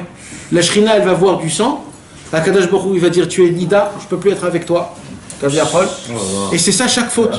Maintenant dans la faute, qu'est-ce qu'il fait Hachem? Dans la faute que tu es en train de faire tout ce balagan, il t'envoie le kiff. Le moment où tu crois que là, Hachem, il n'est pas là, là où tu dis, oh là là, quel kiff, là, c'est Akadosh Baruch Hu qui te le donne, ce kiff. Ce kiff où tu dis, je veux pas penser à ça. Il est encore plus caché dans ce endroit-là. Je vous ai dit déjà, mes amis, le Rabbi Moshe Cordovero, il dit, ça ressemble à quoi? C'est Chas Veshalom, le fils qui vient et qui poignarde son père. Le sang, il coule, il marche sur le sang, le fils, et il va pour tomber. Et le papa, il dit, il y a Omri, avec le couteau dans le dos. Ne tombe pas, ne tombe pas. Et lui, il dit attention, tu vas tomber, et lui, il meurt. Comme ça, Hachem, il fait avec nous. Nous, on vient, on lui plante, on glisse, et Akadosh Baruch Hu dit ne tombe pas, ne tombe pas, ne tombe pas, tu vas tomber. Akadosh Baruch Hu, sa bonté, il est En Sof, Et Gadol Adonai, ou Meulal Meod Veligdulato, En Cheker. En Cheker. Il n'y a pas, c'est infini la grandeur de Dieu. Donc maintenant, qu'est-ce qui se passe, David? Écoute-moi ce qui se passe maintenant. Si c'est Akadosh Baruch Hu qui te donne ça en plein milieu, pourquoi tu crois qu'il le fait ça? Pas que pour le libre arbitre. Il le fait, tu sais pourquoi? Je vais dire, c'est un vrai secret.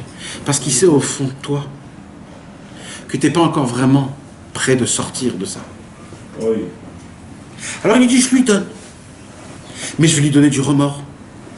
Mais je vais lui donner Mais je lui donne tout ce qu'il a besoin. Tu crois que le tzaddik, s'il veut, demain tu vas à Oman, tu deviens David Ameller, mon frère. Demain. S'il veut le tzaddik, il dit moi. T'as besoin du chemin. Rabbeinu, il dit moi, quand je vais les amener d'après leur niveau, leur catégorie, leur vie, leur famille. Je vais continuer à leur donner leur petit kiff. Pourquoi il y a des hôtels à Oman? Tu crois qu'Abedou il aime les hôtels à Oman? Non, parce qu'il y a des gens que c'est ça, il n'y a pas ça. Donc ils doivent aller kiffer, aller manger des alaïch à Oman. Faites la fête à Oman, mettez des trans à Oman. Tu crois que c'est normal de mettre des trans à Oman? C'est pas normal du tout. La musique comme ça, c'est pas normal du tout. À l'époque, on rentrait, on enlevait les chaussures quand on rentrait chez le Rabbeinu. On s'asseyait pas dans le tsioun de Rabbeinu, on s'asseyait par terre. Aujourd'hui, les gens, ils montent. Pourquoi? Rabbeinu, il dit, il y a des gens qui ont besoin de ça aussi. Rabbeinu, sa grandeur, tu sais c'est quoi? C'est pas de te prendre et de te rendre un tzaddik et d'être Be'atzvut Marash Chora. Rabbeinu, il dit, Ani Nachman ben Simcha, je suis le fils de la Simcha. Moi, quand je vais te ramener avec de la Simcha. Je vais te ramener avec de l'envie. Je vais pas te bousculer. Le maître du pas bousculage, c'est le Rebbe. Amten. Rabbeinu, il a dit Amten Savlanout. Il a dit même s'il y a des années qui passent, Amten, c'est le maître de la Savlanout, Rabbeinu. Tu crois que nous, si on va faire le premier pas, tu crois qu'on va devenir des tzadikim? Rabbeinu, il dit t'inquiète pas, je gère, fiston. Je gère tout. C'est sur moi tout, je t'arrange tout, il dit Rabbeinu. On va pas avoir peur de ça. La preuve, c'est Yoshua Benoun, un Baal Tshuva. Et toute la manne est descendue grâce à ça. C'est ça le pshatele amishpati machin. Il y a des lois. Oui, il y a des lois, bien sûr. Tout c'est sur les lois. Tout avec les lois. Mais, parce que tout ça c'est quoi? C'est pas un problème de loi. Quand on tombe, c'est un péché. Quand on tombe, c'est un péché, ça dépend pour qui, ça dépend comment et pourquoi. Tu sais quand ça devient un vrai péché? Quand t'as pas fait teshuva. Mais si t'as fait teshuva, ça devient plus un péché. T'es d'accord avec moi? Mais on fait tout le temps teshuva, on connaît la vérité. Alors c'est tout. C'est ça. En fait, il y a écrit dans le Tanakh, c'est écrit dans le Tanakh, Ubikshu et avonotehem velomatsu. Quand Mashiach viendra, on va commencer à chercher tous nos péchés qu'on a fait. Pourquoi? Parce que le Mashiach, il va prendre nos péchés et il va dévoiler de ça des torotes. Il va nous apprendre comment se rapprocher de Dieu jusqu'à qu'on va aller chercher nos péchés qu'on a fait. Il n'y en a pas encore des autres. On découvre tellement des torotes énormes du péché. Tellement c'est grand, mais notre problème c'est quoi? C'est qu'on n'a pas la émouna de ça. David, je vais dire la vérité, quand tu regardes Yoshua... de ça, que c'est lui qui nous kiffe dans la faute. On aurait tellement tellement honte de la pitié qu'il a pour nous à ce moment-là. Bon, terminé. il est prêt à goffer. Maintenant, qu'est-ce qui se passe? Moi, je vais vous dire la vérité, quand j'ai étudié ça, hier, je me suis dit, viens, je voudrais réfléchir comme Yoshua. Tu sais, quand tu regardes le matzav de Yoshua Binoun, tu sais, Béhémet, quelque part, tu arrives à te retrouver dans Yoshua. Parce que Yoshua Binoun, il a souffert énormément, il n'arrivait pas à s'attacher à Kadosh Baruch Hu, il a tué des gens, il a fait des choses très graves. Et Yoshua Benoun, il a compris que si je ne m'attrape pas et je ne me colle pas à Rabbeinu, il n'y aura personne qui va venir me sortir de mes problèmes, parce que si je raconte mes problèmes à Aaron Cohen ou à Nadav Avihu, ils vont me tuer. Les vrais, si je leur raconte vraiment ce qui se passe dans ma tête. S'ils me voient quand je suis énervé contre mes enfants, contre ma femme, s'ils voient quand je suis en plein des trucs que je fais dans... Ils vont dire, oh là là, c'est quoi ce rachat? Mais il y a un seul, que c'est Dieu est venu chez Moshe, il lui a dit, je t'en supplie Moshe, mâche-leur la Torah. Ça veut dire quoi? Ça veut dire rentre dans leur tête, rentre dans leur tripes, rentre dans leur vision, sois comme eux et donne-leur de la Torah. Yoshua Benoun, il a compris qu'il y a un seul mec dans le monde. On l'a facile aussi. Alors, quand tu... 271... David, écoute-moi. C'est pas la même époque, c'est pas le même niveau. David, un jour quelqu'un est venu chez Rabbeinu, et Rabbeinu a demandé des travaux à faire. Quelqu'un il est venu chez Rabbeinu et a dit, Rabbeinu, mais tu parles à des gens simples là. C'est quoi ces madrigotes de tzadikim que tu nous parles? C'est de la voix de Tachem qui est pour toi, ça, Rabbeinu. Rabbeinu, il s'est levé et il a grondé. Rabbeinu, il a dit, Nachon, que moi je suis pas pareil que vous. Mais parce que je suis pas pareil que vous, mon Yetzirah il est encore plus grand que le vôtre. Et Rabbeinu a dit une parole que nous on dit toujours la vérité. Rabbeinu, écoutez bien, écoute bien. Et sache une chose, normalement on dit pas ces genres de choses-là. Normalement on dit pas, mais pour toi je vais te le dire. Écoute bien ce que je vais te dire. Nous, ici, là, on croit tous qu'on a un petit Yetzirah, un grand Yetzirah, parce qu'on a connu la France, la télévision, les filles, les discothèques, les trucs. On a tout connu, soi-disant. On a tout connu, on connaît ce monde-ci. Eh ben, je vais t'apprendre des nouvelles. Alors, je vais t'apprendre des nouvelles, mon frère. Je vais t'apprendre des nouvelles. Je vais t'apprendre des nouvelles, David. C'est pas juste... C'est 2,50. Écoute bien. Tu sais qu'un homme comme ça, quand les Yetzirah, il nous voit, il dit, celui-là, j'ai pas besoin d'être balèze pour lui. J'ai pas besoin d'être balèze. Lui, je le fais un croche-patte, il tombe. Donc, qui on envoie? Quelle sorte de Yetzirah on envoie des gens loin de la Torah? Un tout maigrichon, le mec. C'est à qui? Quand on voit un homme balèze, comme le tzadikim, qu'on leur envoie un Yetzirah balèze. Donc, quand tu regardes le Yetzirah, le tien ou le nôtre, et celui de Rabbeinu, celui de Rabbeinu c'était le plus grand. Je vais dire un truc. Je vais dire un truc très fort. Ashrecha. Écoutez les gars, écoutez ce que je vais vous dire. Ted, écoute bien. Le Baal Shem Tov, quelques heures avant de mourir, il a dit le pasuk Al tevoeni regel gava. Al tevoeni regel gava. C'est un pasuk que David a dit, David Ameler, qui veut dire quoi? Il veut dire Hachem ne me fait pas tomber au pied de la gava. Que Dieu te bénisse. J'espère que t'as gardé le meilleur pour la fin. Écoute bien. Al tevoeni. Les élèves du Baal Shem Tov, ils se sont rapprochés pour entendre parce qu'il parlait doucement, il était très malade, il parlait doucement. Alors ils se rapprochent et ils disent, Rabbi Israël Baal Shem Tov, c'est quoi que vous dites? Qu'est-ce que vous dites? Al tevoeni regel gava. Vous demandez à Hachem de ne pas tomber dans la gava. Et là le Baal Shem Tov il a dit, c'est pas beau à dire, mais là, maintenant, tout de suite, il y a une sorte d'un Yetzirah qui est très kadosh, qui vient ici, là, maintenant, il est là, et il est en train de me dire, meurs avec noblesse, pour que après on raconte comment t'es mort. Pas parle de Torah pour qu'on dise voici les dernières paroles du Baal Shem Tov. Il est mort en parlant de Torah. Comme ça, il dit le Baal Shem Tov. Il dit là, je suis dans une montagne énorme, mais je vois le Nukva des Théomaraba. Je vois le plus profond du Guéhinnom. Et il dit sachez, si je tombe, je ne suis plus le Baal Shem Tov.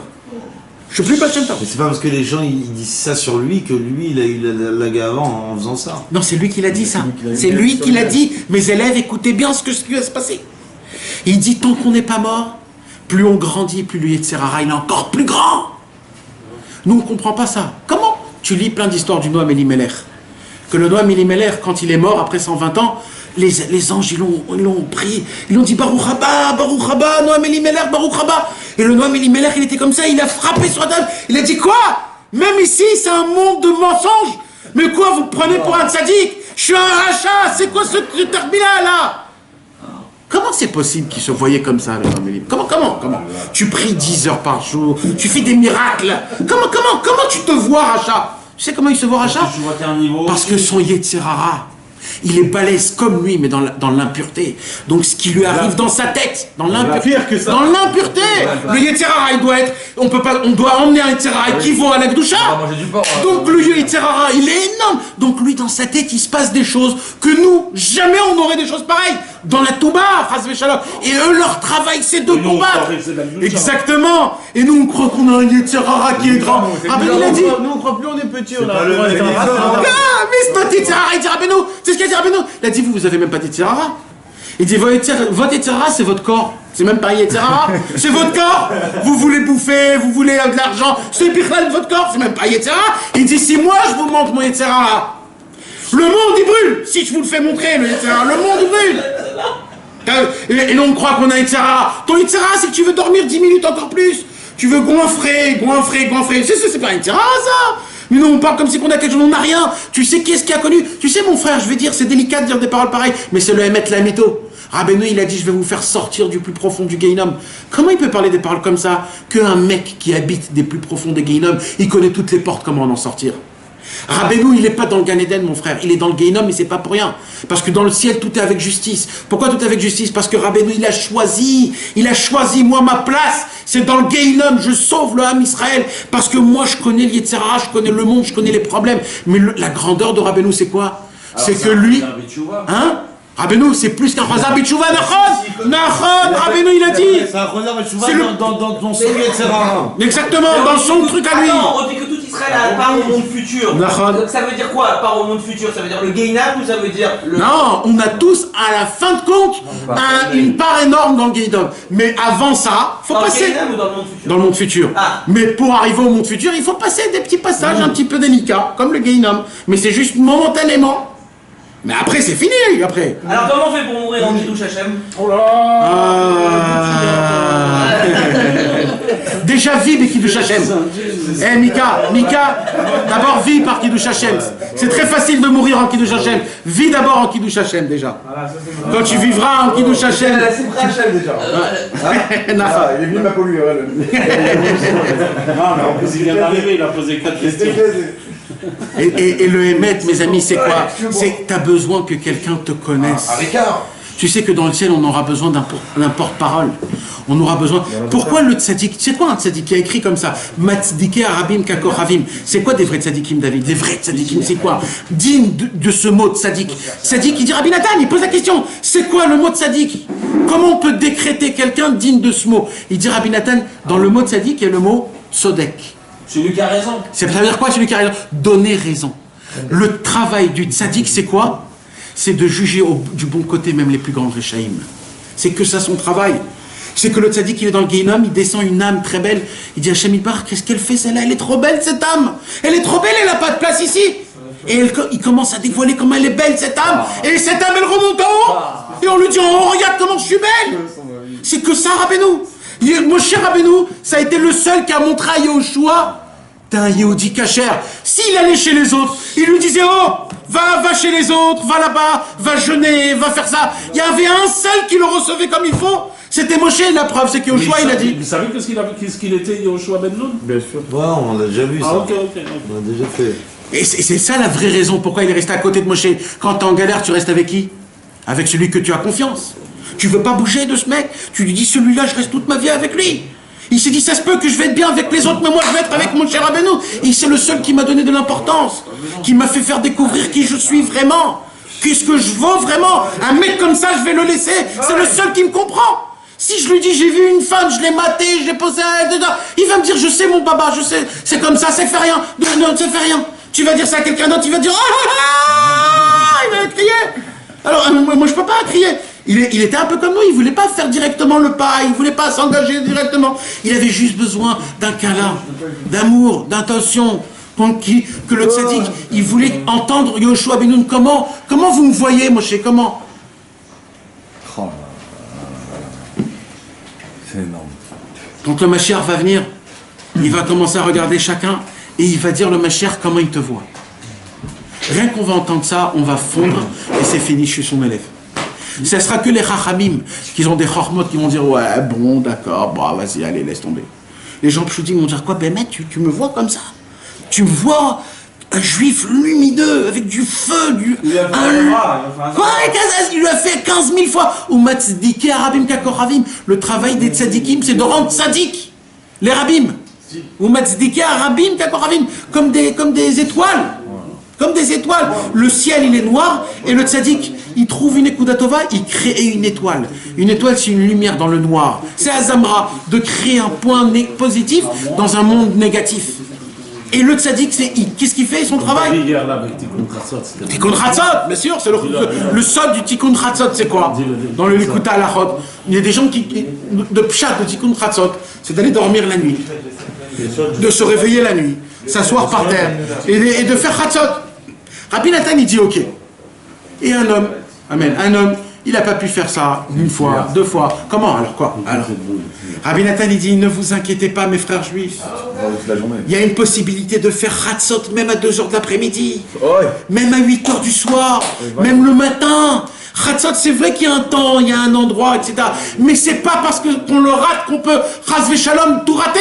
Il dit Rabbi Nathan, non, le secret de Chatzot, c'est quoi? C'est que c'est quoi Chatzot? C'est le summum de la nuit.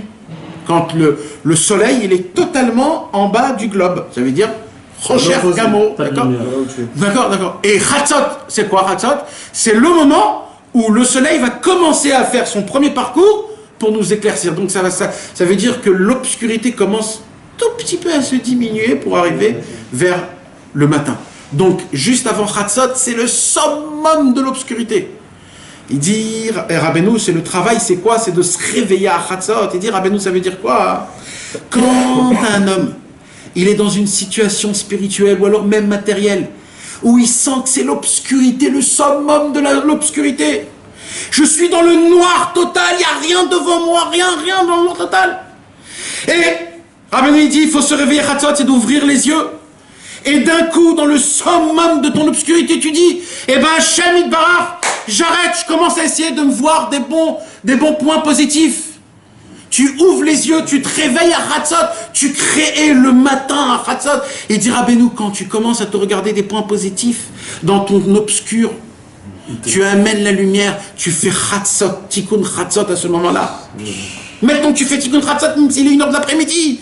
Parce que Chatzot, c'est quoi? C'est de se juger du bon côté, mettre de la lumière dans ton obscurité, ouvrir des étoiles, faire éclaircir le ciel, de faire montrer qu'en fait t'es pas aussi noir que ça. Jusqu'au matin, le soleil il sort. C'est toujours une petite période qui est petite, mais au moment où la période elle passe, le soleil va se découvrir, c'est le Netzach Hamar. Tu vas devenir un soleil comme un lion.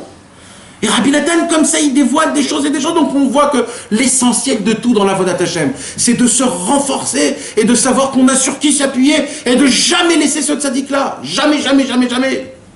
Et grâce à ça, maintenant tout le cours, il est beau. Pourquoi il est beau? Parce que la fin du compte de tout, c'est la question que tout le monde pose. Parnassa! Eh ben si t'es proche du tzaddik, t'auras toute la Parnassa 10 fois plus. Yoshua, il a reçu 10 fois plus. Il a attendu, Moshe Rabbeinu, 40 jours. Le Ham Israël en entier a été nourri, logé pendant 40 ans. Jour par année, jour par décennie.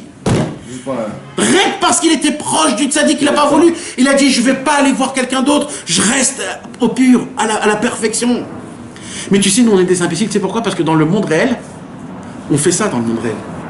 Dans le monde réel, quand tu veux t'acheter quelque chose, une vraie marque, une montre Rolex par exemple. Aujourd'hui, il y a des montres Rolex qui sont imitées au taux d'avare, qui coûtent même très cher. Maintenant, presque ça se peut que la montre, elle est presque même meilleure que l'autre, tellement qu'elle est faite. Mais toi, toujours tu voudras la véritable. Pourquoi? Tu sais même pas expliquer pourquoi. Parce que tu veux la vraie, je veux pas avoir... Parce que t'as un certificat d'authenticité. Ouais, on s'en fout du certificat, même s'il tombe... Tu veux avoir celle qui vaut... Quand tu vas avec tous les choses de luxe, etc., tu veux pas t'acheter même si t'as pas d'argent, je veux le vrai. Dans la Vodat Hashem, on dit non, on se contente du faux dans la Vodat Hashem. On se dit, j'ai un rabbin, il est sympathique, ça me suffit. Mais mon frère, il faut s'attacher à celui qui va te réveiller ta neshama dans ton corps. Aïe. Faire triat ametim, triat achaim, j'appelle ça. Revivre les vivants. C'est ça le émettre la mito, c'est qu'on puisse mamache avancer, s'attacher au tzaddik. Le tzaddik, il te dit, Tfila el chayai, le tzaddik, c'est lui le mekor. S'attacher au tzaddik, c'est étudier ses enseignements. Nahon. C'est ça, s'attacher au tzaddik. C'est que ça. Il faut le dire. C'est que ça. C'est pas juste s'attacher. Non. C'est très difficile. C'est très difficile. Ça se peut que c'est même le plus difficile. C'est d'être Neeman, comment on dit Neeman? Fidèle, ouvrir les livres, étudier. Et d'après Rabbi Avraham ben Rabbi Nachman, même ça suffit pas. D'après Rabbi Avraham ben Rabbi Nachman encore Veur, c'est d'étudier et approfondir. Vivre la Torah. Prendre un Likutei Moharan, marcher quelques mois et des mois dans le Likutei Moharan. C'est de faire Hitbod des doutes, c'est que quand ça va pas, de faire Rikudim, Simcha, de chanter, de danser malgré. C'est un travail qui est difficile. Mais là, mon frère, si t'es un général dans la Chassidut Breslev, t'es un général dans le monde en entier. Parce que là-bas, d'être un général, c'est spécial. Parce que quand tu prends... Regardez, mes amis, il y avait une histoire. Il y avait un sandlar. Comment on dit un sandlar? Un cordonnier.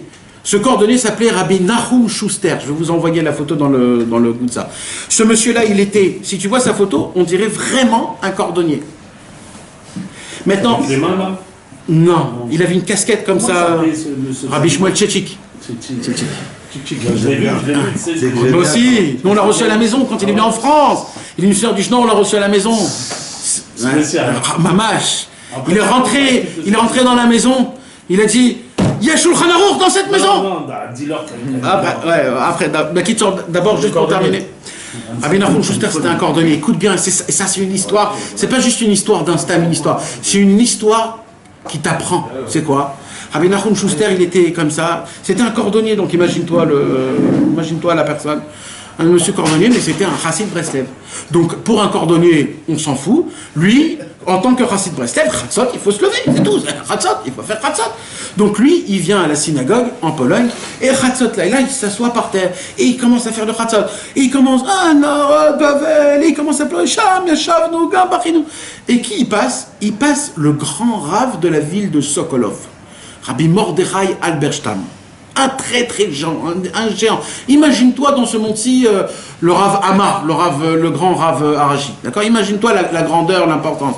Il marche comme ça, et il voit un truc bizarre. Il voit un cordonnier, un mec avec une casquette un peu spéciale, habillé très simple, qui pleure toutes les larmes de son corps dans Chatzot. Il dit, mais celui-là, c'est... Mais moi, je fais pas Chatzot. C'est-à-dire, je suis réveillé, j'étudie, mais... Alors il s'approche de lui, il dit, pourquoi vous pleurez? Alors il lui dit justement, vous êtes un très grand Talmid Chacham, vous n'avez pas besoin du Beth Amikdash. Moi je suis un Amaharet, je connais rien, donc moi j'ai besoin du Beth Amikdash, donc je pleure. Il a dit, c'est qui ton maître? Rabbi Nachman. Il a dit, je suis avec toi. Il est devenu l'élève Amiti de Rabbi Avraham ben Rabbi Nachman. Ish Sodo, il en avait 5 des élèves. Rabbi Avraham ben Nachman, lui il faisait partie des 5. Rabbi Mordechai Sokolover est devenu un chassid Breslev, annulé. Il a enlevé la rabbanout, il a tout enlevé. Il a dit, quand je viens au Ouman, je suis comme vous les frères. Personne ne se lève devant moi.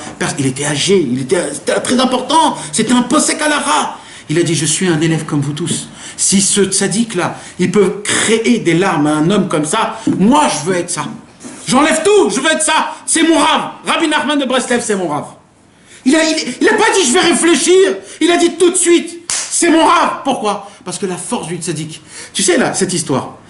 C'est la parole de Rabbeinu qui va au cordonnier et au posek halacha, mon frère, en même temps. Rabbeinu, sa grandeur, c'est que dans le Likutei Moharan, il attrape le Tel Avivien et le Mea Shearim, mon frère. Et c'est ça la plus grande beauté du tzaddik, c'est de parler le même message qui va chez tout le monde. Et nous, on doit prendre, on doit se rappeler ça. L'ifnechem, exactement, le pshat, c'est ça. C'est qu'il a décortiqué, enlevé pour que ça puisse être mangeable, pour que ça soit bon. Et le manger, il est bon. Rabbeinu, quand il te rapproche, c'est bon. C'est pas... C'est avec du tov. Du tov, il te fait faire goûter des trucs. Tu viens au Ouman, tu te sens comme si que ta maman... Alors comment ça se fait que ça fait 10 ans qu'on vient au Ouman et on n'est toujours pas... Parce que ça prend du temps. Ça prend. D'accord. Non, il n'y a pas. Rabbi Nachman, il nous l'a dit, Rabbi Nathan l'a répété, Afilou imiavor, shanim, al-gabe shanim. Tu dois te tenir et tu dois dire j'attends. Comme Yoshua, il a attendu. Il n'a pas dit ça fait une semaine, 2 semaines, il n'a pas dit 40 jours. Il a dit jusqu'à... Moi je vois des gens, ils vont à Ouman depuis 1 an. Ils sont 100 fois plus... parce que c'est le commencement, après ils reviennent. David, alors, tu vois, ça dépend. Ça, il faut parler avec Hachem, dans l'Idbo des doutes, c'est pas avec moi. Ça, c'est avec Hachem qu'il faut parler. Et Bono Shelolam Admatai. Et là, Rabbeinu, il dit, mais David, t'as pas changé? Tu fais pas Zambra? Si. Alors? Non, j'ai changé. Mais alors? J'ai pas été de l'autre côté. Arrête, tu sais pas toi, qu'est-ce que tu sais? Qu'est-ce qu'on sait toi? Qu'est-ce qu'on sait nous? Qu'est-ce qu'on en sait? Qu'est-ce qu'on en sait? Tu crois? Toi tu sais. Qu'est-ce qu'on sait? Oui, bien sûr que... Non, David, c'est faux là, ce que tu dis, c'est faux. C'est faux. Je suis pas du tout. T'es pas conscient de ce que c'est, fais gaffe, parce que là... Mais moi, je cherche tellement la perfection. Oui. Que je suis encore... Razak, eh ben continue, parce que t'arriveras là-bas. C'est très bien. Exactement, c'est super beau. C'est super beau. Et continue à vouloir. Continue, tu arriveras. Comme un élève de Rabbeinu, t'arriveras. Juste continue à être ici. Je suis là, Shamit Barar, je suis là, je bouge pas. C'est ça le secret de Yoshua. C'est ça le secret de la Parnassa. C'est pour la raison pour laquelle on a reçu la manne 40 ans. C'est la raison pour laquelle la manne est descendue, même quand on était dans des endroits où on avait. Parce que le tzaddik, il a la possibilité de nous donner de la Parnassa. Même quand on n'a pas besoin, Béchefa, jusqu'à l'éternité, à une condition. Sois proche de moi, la Parnassa. Jamais. Sois fidèle avec toi. Toi veux que le 100% ne te... Pourquoi Kenegad Israël? Hein? Kenegad Israël, ça veut dire par rapport à, contre le Ham Israël. Non, mais c'est quoi contre? Ça veut dire tu mets le Ham Israël. Tout ce que le Ham Israël a reçu, c'est que grâce à Yoshua Benoun. Kenegad, on a mis un Kenegad l'autre, un en face de l'autre. Donc tout ce que le Ham Israël a reçu, c'est grâce à un Yoshua qui était là-bas et qui a dit à Hachem Idbar, je ne bougerai pas de ma place, je resterai proche de Moshe. Qu'Akadosh Baruch Hu nous donne. C'est très souvent parce que... Elle fait une briquette pour ce soir. Ça, c'est un moment où il était en train de preuve. Bevadaï, en détresse totale. Pas de Parnassa, pas d'Avodat Hashem, rien. C'est le tzaddik, c'est le plus c'est le tzaddik qui s'est voilé, il s'est caché à lui. Il s'est caché, le tzaddik se cache. Il part, le tzaddik. Razak, tête. Le tzaddik il part, donc il dit comment? Non, il part. Il laisse Yoshua tout seul. Yoshua il dit qu'est-ce qui se passe mon cher Rabbeinu? Où il est? Où tu es? Je vais aller voir un autre, je vais aller essayer ça. Mais tu t'imagines que le tzaddik il part? Grande épreuve. C'est d'un coup, t'as plus aucune envie de rien, tu sais plus ce qui se passe, tu voyages à Ouman, t'es endormi, tu sais pas ce qui t'arrive. Il a fait quoi Yoshua pendant 40 jours? Il a attendu. Il a pensé à Rabbeinu. Rien. Il faisait une bonne étoile. Non, il a dit moi, je bouge pas un centimètre, j'attends mon rébé. Il parlait avec Hachem. J'attends mon Il y avait rébé. des languissements. Non, mais il a des bonnes répliques. Il a des bonnes Il y avait des languissements. Ouais.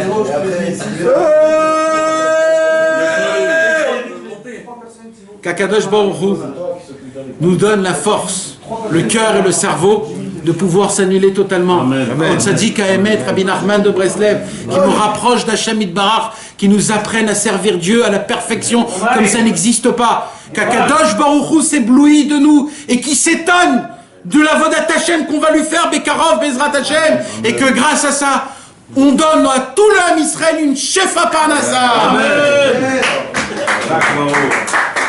Amen. Grosse Parnassa.